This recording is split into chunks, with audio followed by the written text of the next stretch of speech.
l'interdiction pour nous d'aller et venir au Cameroun?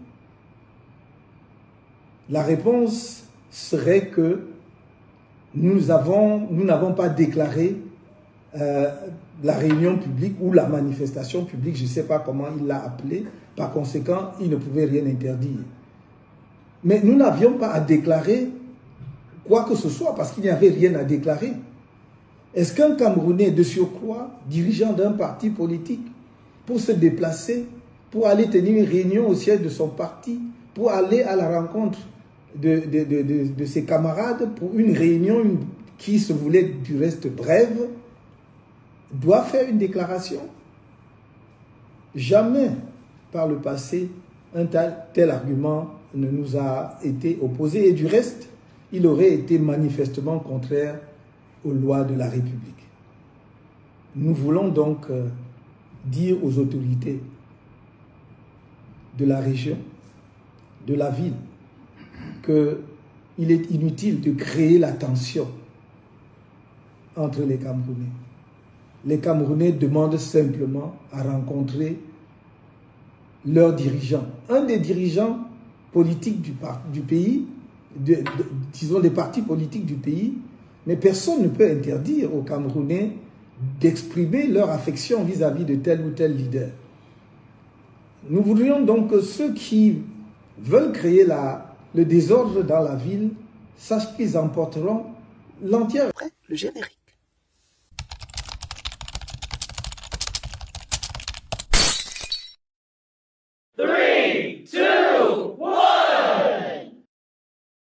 De retour sur cette page, je vous souhaite à tous et à chacun la bienvenue. Si c'est la première fois que tu chutes ici, restez-y. Ne bougez pas.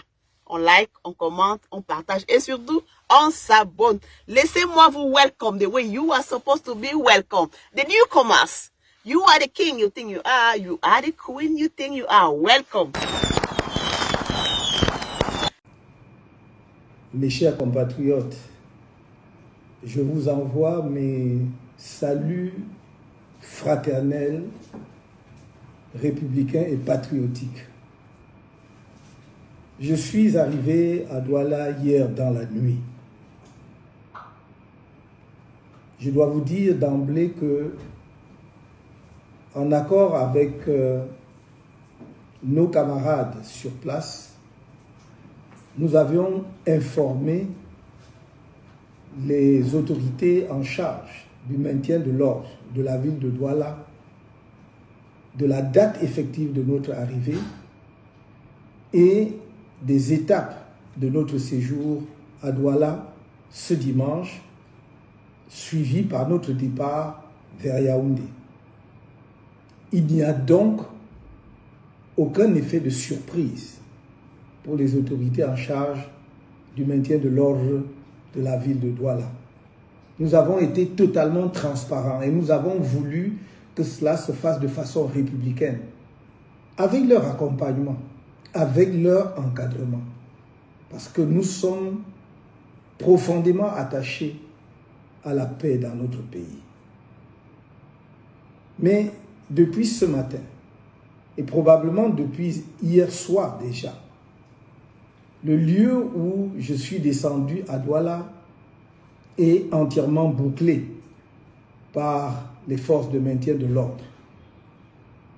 Et alors que je m'apprêtais à sortir pour venir à votre rencontre au siège du mouvement pour la renaissance du Cameroun à Douala, à Deido, on m'a fait savoir que non seulement il y avait eu un renfort des éléments des forces de maintien de l'ordre autour du bâtiment ou de l'immeuble où je suis descendu, mais également qu'il était impossible d'accéder au siège de notre parti à Douala. C'est un comportement que nous avons du mal à comprendre. Parce que manifestement, il ne s'agit pas d'un souci de maintien de l'ordre. Car si tel avait été le cas, le seul fait que nous-mêmes nous ayons porté spontanément toute l'information à la connaissance des forces de maintien de l'ordre aurait dissipé toute inquiétude par rapport au risque de dérapage. Au demeurant, jamais les citoyens camerounais qui, à chaque fois que j'ai fait un déplacement ici ou ailleurs, sortent massivement pour venir à ma rencontre, jamais ces Camerounais n'ont créé le moindre incident. Depuis 13 ans que le mouvement pour la renaissance du Cameroun existe. Alors la question se pose, que veut-on exactement de nous? Il y a environ 2 ou 3 ans, on m'a expulsé de la ville de Douala comme un citoyen du monde sans attache avec le Cameroun dans mon propre pays. Et voilà que cette opération se renouvelle aujourd'hui. Je dois dire que on nous a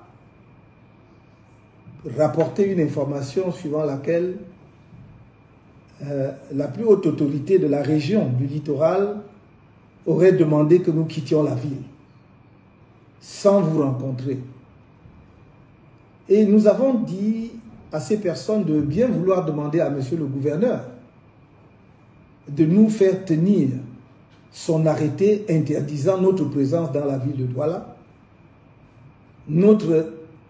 l'interdiction pour nous d'aller et venir au Cameroun. La réponse serait que nous n'avons pas déclaré la réunion publique ou la manifestation publique, je ne sais pas comment il l'a appelé, par conséquent, il ne pouvait rien interdire. Mais nous n'avions pas à déclarer quoi que ce soit, parce qu'il n'y avait rien à déclarer. Est-ce qu'un Camerounais de surcroît, dirigeant d'un parti politique, pour se déplacer, pour aller tenir une réunion au siège de son parti, pour aller à la rencontre de ses camarades, pour une réunion qui se voulait du reste brève, doit faire une déclaration? Jamais par le passé un tel argument ne nous a été opposé, et du reste, il aurait été manifestement contraire aux lois de la République. Nous voulons donc dire aux autorités de la région, de la ville, qu'il est inutile de créer la tension entre les Camerounais. Les Camerounais demandent simplement à rencontrer leurs dirigeants. Un des dirigeants politiques du pays, disons des partis politiques du pays, mais personne ne peut interdire aux Camerounais d'exprimer leur affection vis-à-vis de tel ou tel leader. Nous voudrions donc que ceux qui veulent créer le désordre dans la ville sachent qu'ils emporteront l'entière responsabilité, parce que nous avons tout fait.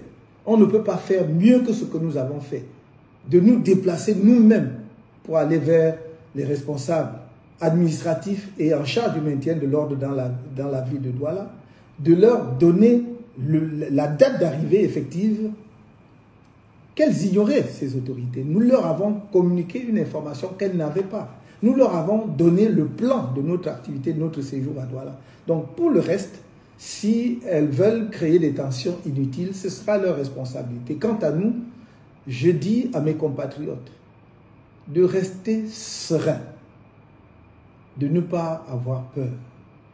Nous avons toujours prôné le changement dans la paix et par les urnes.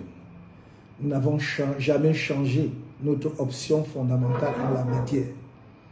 Mais quand on provoque tout le temps un peuple, il ne faut pas être surpris que le peuple puisse s'énerver à un moment donné. En ce qui nous concerne, nous disons au peuple camerounais, soyez fiers et dignes de votre pays. Soyez fiers et dignes d'être des citoyens camerounais. Restez confiants. Je vous ai dit, le changement dans la paix et par les urnes aura lieu en 2025 au Cameroun, grâce à vous et par vous. Force à vous tous.